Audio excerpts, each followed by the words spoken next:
This is the Fearless Experience with Brendan P. Keegan.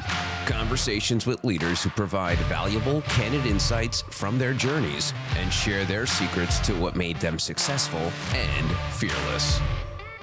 Today's fearless leader is Henrik Werdelin, the legendary co-founder of Bark. And you might know it from Bark Box. Well, Henrik is also a founder, he's an investor, he's an author, he's a serial entrepreneur, he's a coach, he's done a lot of things, and we're gonna get into that today. He's currently, though, building a new AI platform, and just coming out now, he's got a great book, and I love the title of it, Me, My Customer, and AI. So, Henrik, welcome to the Fearless Experience. Thank you so much for having me. And for the very kind introduction. I mean, like, I should go on the podcast all the time to get my vanity dialed up a little bit. Well, if you want, I can just follow you around and do the intro. I'll take that. I'll just do that for you. I will take that.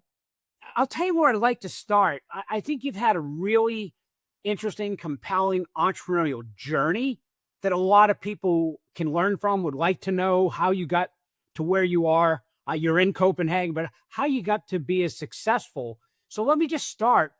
You help companies kind of at all stages. You help them from generating an idea right on your website. By the way, you can generate an idea with your AI GPT right there.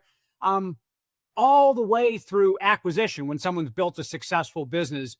So can you just tell us what are some of the biggest lessons you've learned from going from kind of cradle to grave, start to finish, idea to exit?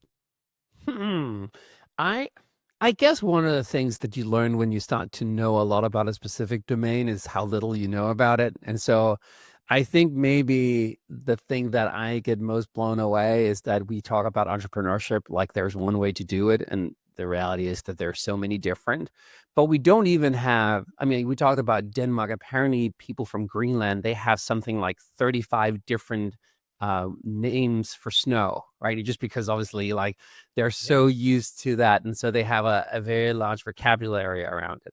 I think for entrepreneurship, we don't have that much of a vocabulary. We kind of assume that entrepreneurship is entrepreneurship. And in fact, I believe there's different pedagogy of entrepreneurship, and obviously there's different flavors of it. Some companies becomes big and go public, and some of them just, stays as mom and pop stores. And I think that we have a little bit forgotten in our kind of fascination about unicorns to have a good conversation about all these different types of companies.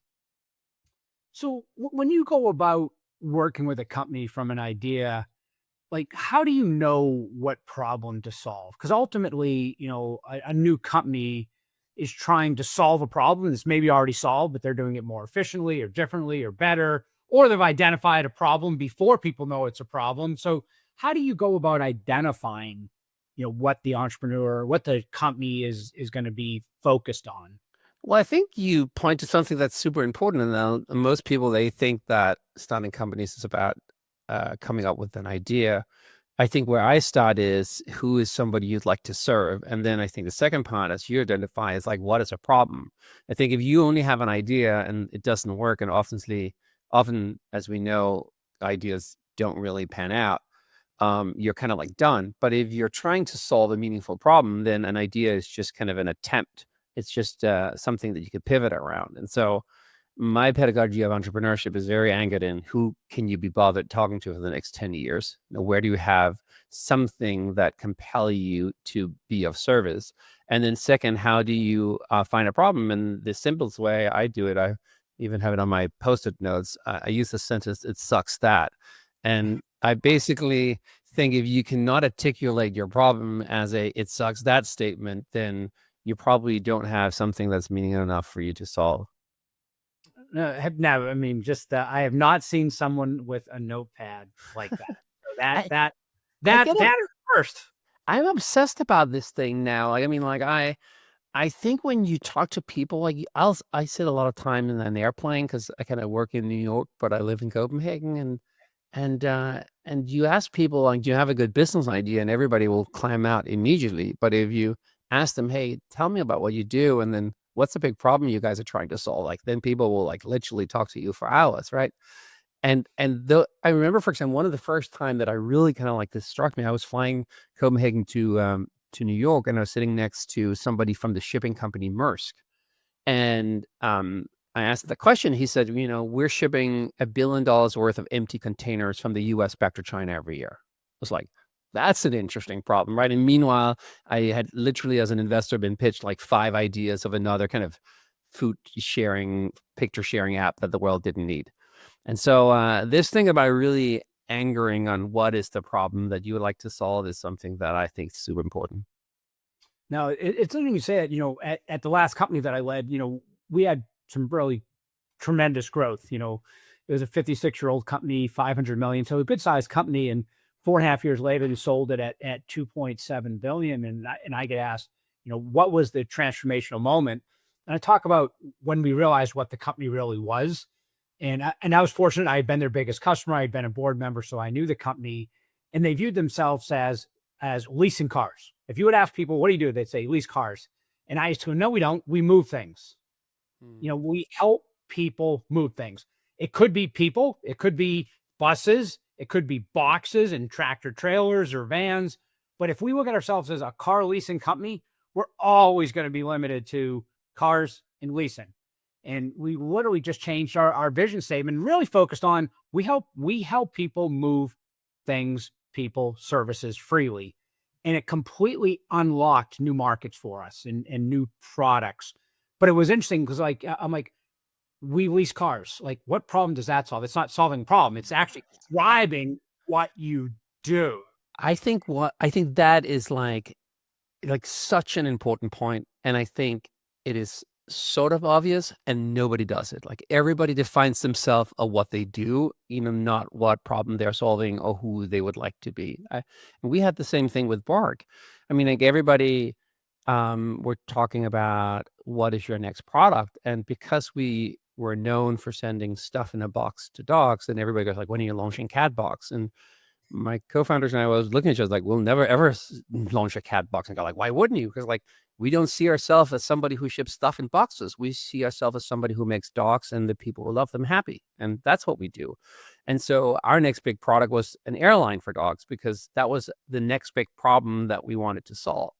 And I think if you look at a lot of the success of the companies that I've been involved in, from Bark to Row to Managed by Q, they have always had the same kind of element. That is, we have one customer that we really care about, and then we just basically mine for problems that they have, and then we create products and services for that. Yeah. Now, I'll add to it, I think in an age of AI, if you do not go through this exercise, you're basically going to see the half-life time of your company really get shorter and shorter real fast, because pure utility is something that AI does very, very well.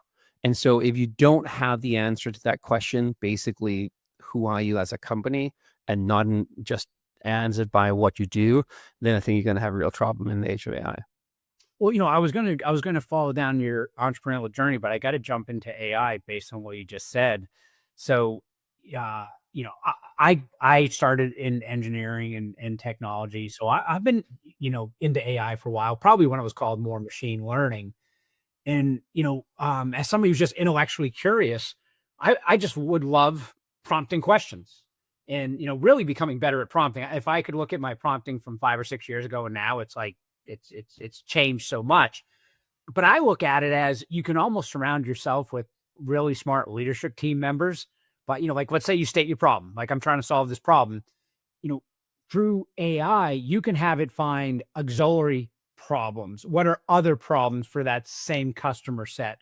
What are different ways to solve it? And I just know we've actually used it in leadership team strategic offsites and meetings, and it's just generated additional thoughts for us to think about, where you're brainstorming. I hate using that word, but that's what you're doing. And all of a sudden you brainstorm and you bring AI along with you in the meeting. And it's like having 5 more people in the meeting, not just one more. So just tell me a little bit about me, my customer, and AI. Tell me a little bit about the book. I mean, like, maybe I can walk you a little bit into kind of how it came to be. So in about 2010, I was lucky enough to be part of a company that we sold to Facebook. And then I didn't really know what to do next. And I think there's this beautiful time that entrepreneurs has that I think of as the in-between time. but it's a vulnerable time because you have this whole identity that's linked to kind of this company that you're involved in, and now you're not linked to that anymore. And so everybody is kind of looking at you of like, what are you going to update on LinkedIn? And so I created this place called Pre-Hype, which was kind of like the reality was that it was kind of a halfway house for second-time founders that didn't know what to do next. But from the outside, it had a pretty website, and it looked like a kind of like a venture studio. Like we kind of said we build companies. But really, it was just a lot of us who just sat there and like, we don't really know what to do next. So therefore, like, let's just kind of sit in a cool warehouse in Chinatown. Now, over the years, we became obviously more and more interested in how do you build from scratch, and what is really all the components that allow you to go from nothing to something in the most efficient manner. Because as an entrepreneur, your scarce resource is your time, and so you don't really want to spend endless amount of time working on something that doesn't work. And so we did this for 10, 15 years, and we're lucky enough to build a bunch of it. Now, AI rolled in 2020 for me. I got access to an early version of OpenAI's playground, and I was like, holy shit, the whole world's going to change again. And I got obsessed about how do you take this methodology that we developed over the years, and how do you atomize it and create autonomous agents that could do a lot of this work. Now, as part of all that, it dawned on me that entrepreneurship is going to change quite a lot. And so we started to write a book about what is all the components, what are all the elements that are going to change when AI suddenly will become this Iron Man suit for people who want to be entrepreneurs. And so the book has like basically 3 elements, and I babble off, so just interrupt me if you think it gets. I actually grabbed my pen. I'm gonna take notes here. So the first one is really that we believe that entrepreneurship will be increasingly democratized. 60% of Americans say they'd like to start something. Only about 9% go out to actually do it. And there's good reasons for it. You need a technology understanding, you need access to capital, you need time, you need all these different things. Now, the beauty is that if you just look at what has happened in the last 25 years of my career time, 30 years career, if we can think of new technology as entrepreneurial technologies, it's just really become much, much easier to actually do these things. Now, when I started my first company, I had to spend $5,000 buying a Windows NT server. You might be old enough to remember that, right? And actually connect it to the internet and have like a person who knew how to do that. And people who are starting companies now, you roll their eyes and go like, why don't you just use the cloud? And you're like, well, it wasn't around at that time. But then the cloud came around and made everything much easier with server infrastructure. And then the next class of companies had to build all this software. Now, when we did Bark, we were just one of the early ones that could use, I think we used something called Recurly, which was a billing subscription software. Now, I didn't have to understand how to write software. I just basically swiped my credit card, and SaaS software provided all these different things, right? And so that was the second step. I think the third step, which is where it's just really entering, is this thing where there's literally nothing I can think of right now where I need capabilities that I can't ask ChatGPT or another foundational model to help me with. And that's everything from coming up with campaigns to designing video ads to making copy to scale my customer service interactions to whatever we can think of, making strategies. And so I really think we're getting to the point where there's not a lot of excuse for the 60% of people who say, hey, I have an idea, I have something I think I can do. I think I actually have the capabilities to actually understand how to run this business. I just don't know where to go. And so the first part of the book is very much about what are some of the elements that will allow us to see a new generation of, let's call them mom and pop stores that are maybe smaller. They're not supposed to be unicorns. There's somebody who understands a specific community, a specific tribe, if you like. And then what are the tools to help figure out what that tribe is that you want to serve? And then what are tools to help you figure out problems they have? And I'll mention one thing, and then I can make a pause to the 2 other points in the book. But we're looking at these 5 elements. We call the 5 Ps. These are really about what are your powers, what are your passions, what are your possessions, what are your positions, and what are your potentials. And those 5 things are elements in yourself that you can look into to figure out what might be a space, what might be an area where I might have something that's a little bit unique to me that will allow me to serve a customer type that is defined within one of these 5 Ps. Okay. All right. So go ahead, jump into what go. So entrepreneurship is democratized, was point one. Go hit me with point two and three. I've got my notes here. That's great. I mean, like the second part is really what is the type. The 2 and 3 kind of like intermingles a little bit, but like the third one is so the second one is what will happen when everybody can do everything. So what are the things that will make you stand out as an entrepreneur when literally everybody has access to ChatGPT and everybody will be able to ask it to do the same thing? And our thesis is, in the age of AI, the only moat that will be left is what we call relationship capital. It is the customer founder fit. It is your ability to emotionally connect with a specific customer type. We look at it within 3 kind of like core areas. First one we call depth, or the intimacy layer, which is how much does a customer feel seen by you and why?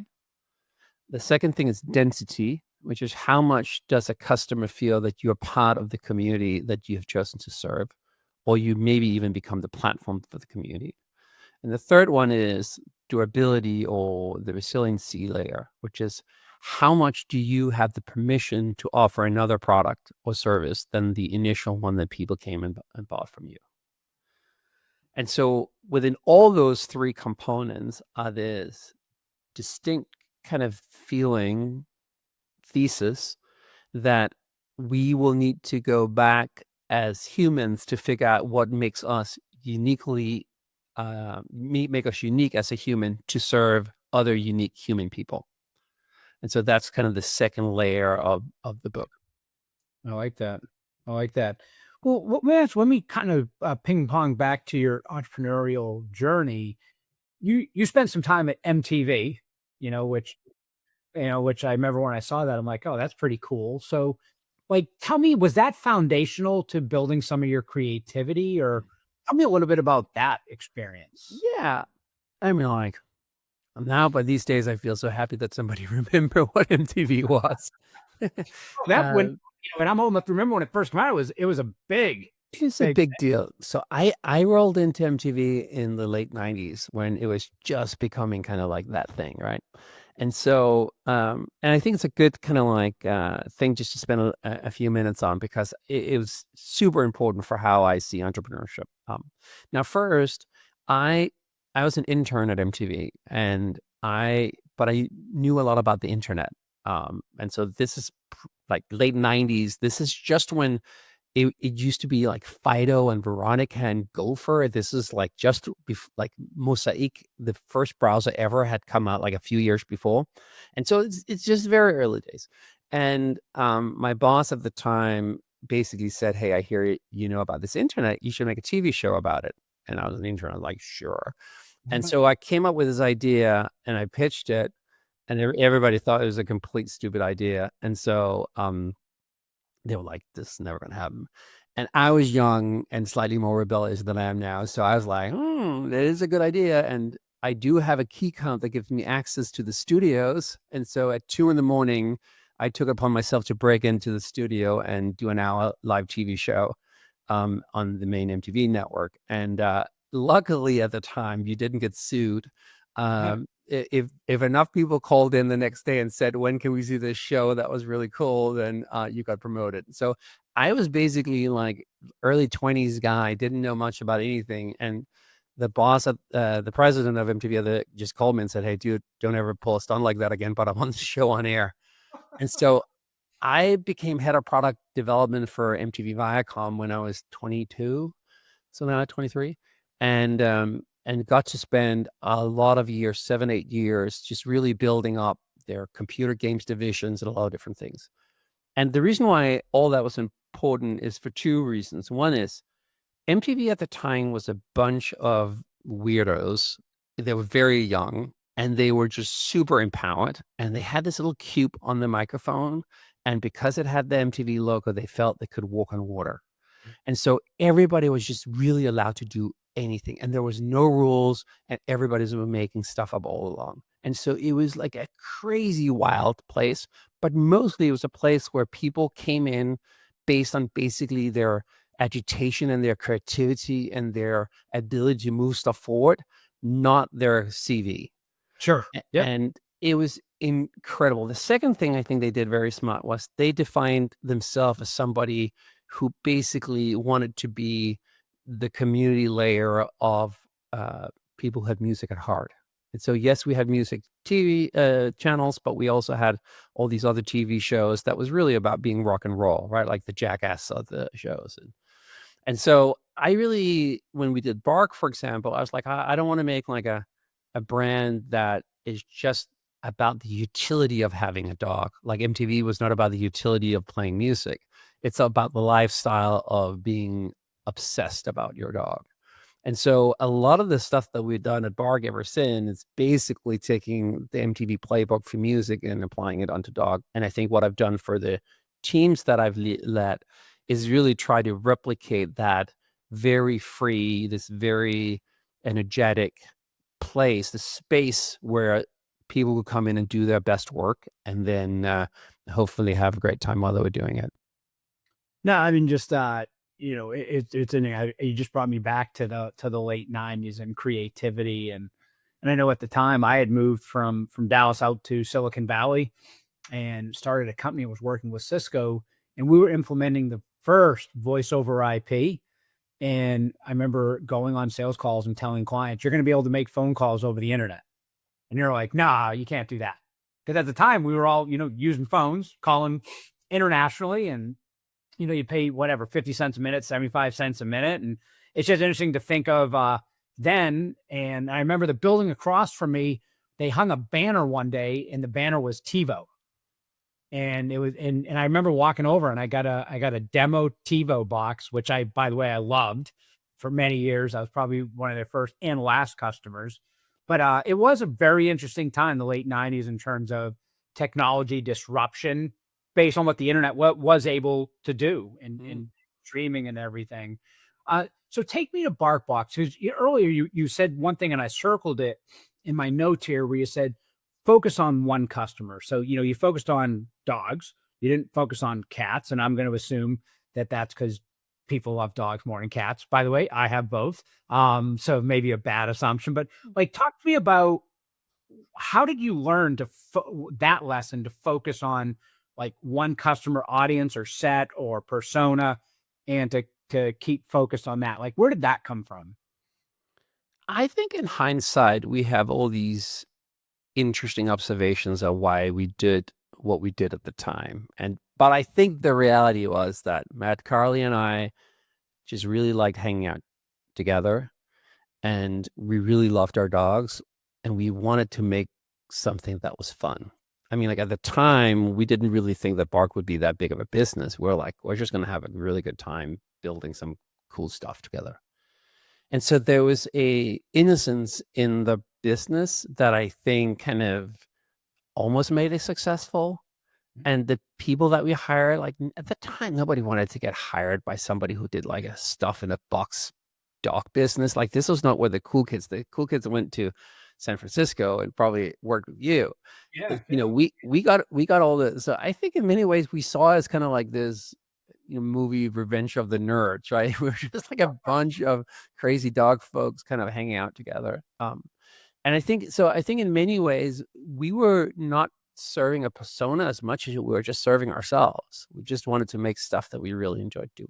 And so I think in hindsight, I realized that if you have to create focus groups and you have to spend endless amount of time studying your customers, and you often find them to be annoying, and you want to spend as little time with them as possible, then it's just very complicated to make a really good product for them.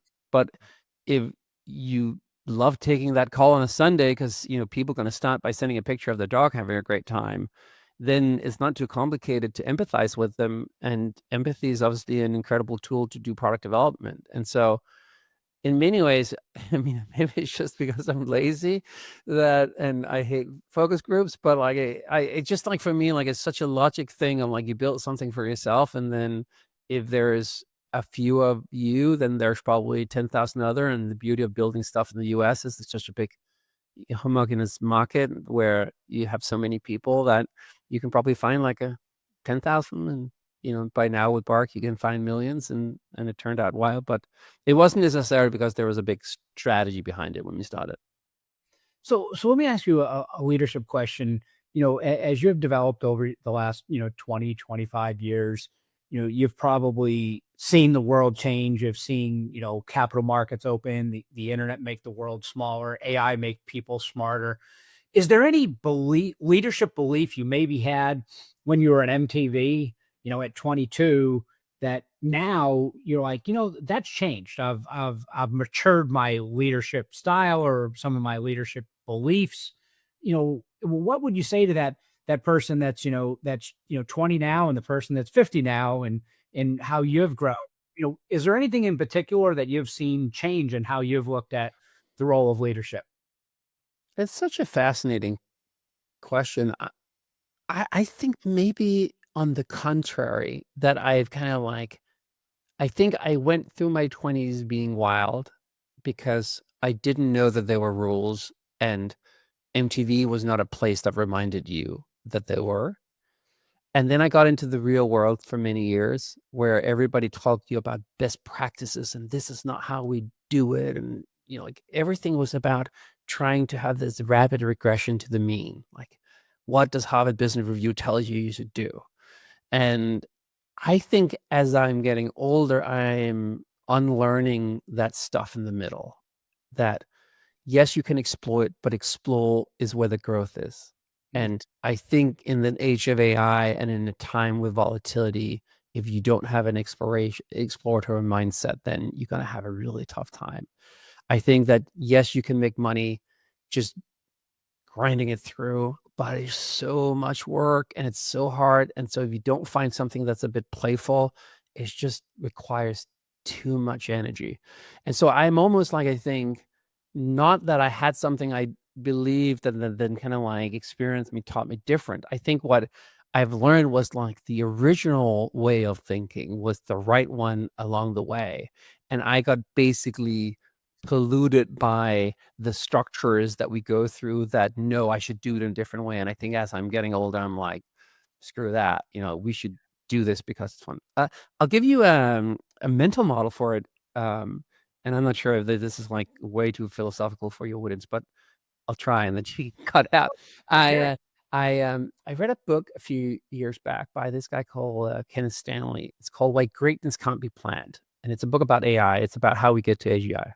And he's an interesting researcher in AI, and he had like a very awesome career and built algorithms, sold them, and worked at all of the fancy places you can imagine.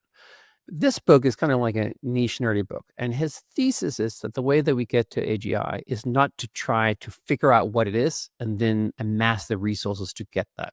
He makes the argument that any great invention is basically built on a system of open-endedness. You stumble into it. And the core kind of like thinking is that you should follow with great intensity basically what he defined as interestingness. And if you do that, then that will create stepping stones, and it might lead you somewhere that you had no idea that you would end up, but it's probably going to be a great place. And while this is about AI, I actually think increasingly this is my best articulated philosophy of entrepreneurship and how I like to work, that everybody always kind of like told me like, tell me your goal, and then you'll work towards it. And it just never worked out that way. And now I'm a little bit more, I basically want to hang with people I find to be incredible, and I want to work on stuff that I think is just really interesting and that I care about. Not because it's the thing that everybody should care about, it's just I care about. And when I combine those two, sometimes I'm really lucky and a big business kind of turns out of it. And every time I try to be like very laser focused and like build something, and that's a big market, it has a big TAM and like all these mechanical thing, I end up somewhere that I don't enjoy being very much. And honestly, often it doesn't become very successful either. So I think my takeaway from that was, I think it was the third or fourth word you said, where you said explore. You used that word, in your 20s, you explored because there weren't rules. You were willing to try and fail. One of my things that I try to talk about leadership is, having the courage to fail and the faith to succeed. And I think, there's two types of people. The people as they get older actually have less courage to fail. And then there's people that have failed along the way, and as they get older, they have more courage to fail because they realize, you skinned your knee. So what? You got up, you were fine. A project didn't work. You didn't get fired. So then you're willing to take that next courageous step. But I think another point that you made was in the middle of your career, when you maybe are getting told more about KPIs and best practices and PMOs and that starts to become a little bit of the daily lingo, is to not lose that exploration that you maybe had when you were a little bit younger, maybe even a little bit more naive. And I think sometimes 100%. there's good to that. I mean, a bunch of the products that I was lucky. I grew up with a very entrepreneurial mom who basically is untethered to reality. And so everything was just always possible. Yeah, you're just going to do that, just do that. And I think I basically took that. And so, yeah, I would very much agree with you. I think the failure is such a difficult thing because it's obviously easy to say, but it's just so difficult to actually do when you sit there and you have, families to feed and a family to feed and stuff like that. I do think that you can hack it by making, for example, failure cheaper. Like you can just make attempts that doesn't cost a lot of stuff. If you do your job and you do what you get paid for, and then you do something a little bit extra, your boss not gonna fire you. Are they gonna go you should just spend your time? And they go well, I also did what you told me, so we're probably fine, right? And so I do think that there's specifically with technology now, a lot of people will have the ability of really channeling their inner entrepreneurial, inner explorer. Now I think the difficult part is that then we have to figure out how to do that. And it's easier to say, oh, I'm not allowed to, than it is to actually come up with something and then push it forward. And so I think it's going to be a taxing period of time for us all, where literally we're faced with the issue that you can now literally do anything. Yeah. And so you have to figure out, are you willing to do that? Are you the type that will do that? But also you have to figure out what do I actually want to do? Yeah. Well, it's interesting. I'll tell you a 30-second AI story, and then I'll let you think about this as we wrap up. Question that you can be thinking about is, what advice would you give to that leader that isn't focused on AI or isn't getting on the AI train? But let me tell you an AI story. So I have 2 pugs. I've had pugs every day of my life, and one of them all of a sudden is having a difficult time in the middle of the night. It's like midnight, 1 or 2. I actually wrote an article about it. And, I call the doctor, the vet, they have an emergency number. I call the emergency number, and I talk to a lady, and, I tell her what's going on, and I don't really get anywhere. She said they have a dog in emergency surgery. Could I wait till the morning, or here's another number. So I wound up calling 3 places. And they all said, hey, we can't take you right now, but, let's see if we can make it through the night. Meanwhile, my wife goes with the dog in the other room and talks to Claude AI, and basically says everything that I do. She comes in, she says, here's what I think's going on. And, we can go in the morning. She literally, she printed it out. She went to our regular vet, 8 in the morning. They came in a little early for her. We left a voicemail, and they go, that was exactly what was going on with your dog. Now, AI couldn't treat our dog. We had to, get x-rays and various things, but just what a great application where I was kind of hitting, let's call it receptionists, that weren't able to really give me vet tech advice. And, my wife, hit Claude. And I remember just that night sitting there going, there's so many incredible applications for AI, and I kind of said, although each of those vets that I called, they should really have AI plugged into their phones so that when somebody calls in and says, hey, I've got an emergency, hey, I got these 3 symptoms, the person can say, hey, I'm not a certified vet tech. They can do the legal disclaimer and then say, but here's what could be happening. And, but I just thought that was a interesting AI dog story, and how, AI made us feel more comfortable than 3 human beings actually at 24-hour vet emergency clinics. I think we have to kind of look at this new technology and then I guess get to terms with either it is like crypto that everybody talked about that nobody really started to use ever, or it's like an internet that everybody started to use, but it took 10, 15 years, or it's like electricity that once it kind of came around, it changed everything, right? It wasn't that it didn't kind of just make horses go faster. It kind of it meant that we created factories, then we could work at night, and that we could suddenly have companies being a physical place that was far from where the product had to be distributed because you had the telegraph to communicate and stuff like that. I believe it's like electricity. I think it's fundamentally going to change everything. And I think this example is something that is wild, considering that the technology is really only a few years old. And so I think we are all having the experience that you're having now on different levels. And I think over the next few years, we'll just really have to kind of figure out. And I think as leaders, we'll have to figure out, how do we balance, the fear mongering of people losing their jobs, of our companies becoming less relevant. But I think we have choices. And I think, yes, it's easier to see the doom and gloom. But let's take entrepreneurship, for example. I think it's going to be a golden time for entrepreneurs. I think the US is built on mom and pop stores. We're very proud of basically these small time entrepreneurs that we have. We've forgotten to praise them. But I think that everybody now have the ability to do that. Find a customer they'd like to serve, and then find a problem that they have, and then build an agentic stack on top of these technologies that allow them to serve them and scale that into something that they can make money on. And that is incredible. And it is something that, if you are curious and you want to be an explorer, like, this is just going to be like an incredible time. And I am definitely one for kind of like grabbing that and just running with it as fast as I can.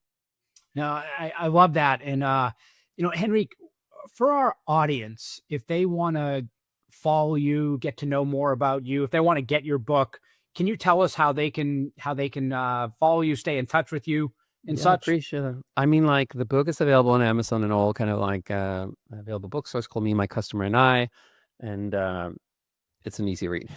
I'm pretty active on LinkedIn, so if people want to connect, just connect me with there. I'm happy to answer questions there. I read everything that I get there. And there I have like the newsletters and all. Oh yeah, and then I have a podcast about AI called Beyond the Prompt with a Stanford professor called Henrik Werdelin. So people who are interested in how do you apply AI to your business, they can go and check that out. All right, and I'll also say you have your own website. I know that so another avenue. But I just want to thank you for today, and to our audience, the legendary founder of Bark. So if you're a dog lover, you know what that means. Has been an entrepreneur for nearly 20 years, has a great AI platform. But I think some of our takeaways today are, going back to some of his MTV days of being willing to explore, not losing that creativity, that exploration, but then leveraging AI to exploit some of that creativity and some of that exploration, where, you can use AI as a co-leadership team member, a co-founder, almost like another team member, to make you smarter, your team smarter, and have you focus in on what that customer really needs. So, Henrik, thank you for joining us today. I think your lessons are extremely valuable. I know I'm going to be getting your book on Amazon and tuning into your podcast. So thank you very much. Thank you so much for having me on. Really appreciate it. This has been The Fearless Experience with Brendan P. Keegan. If you want to learn to live and lead fearlessly, go to brendanpkeegan.com.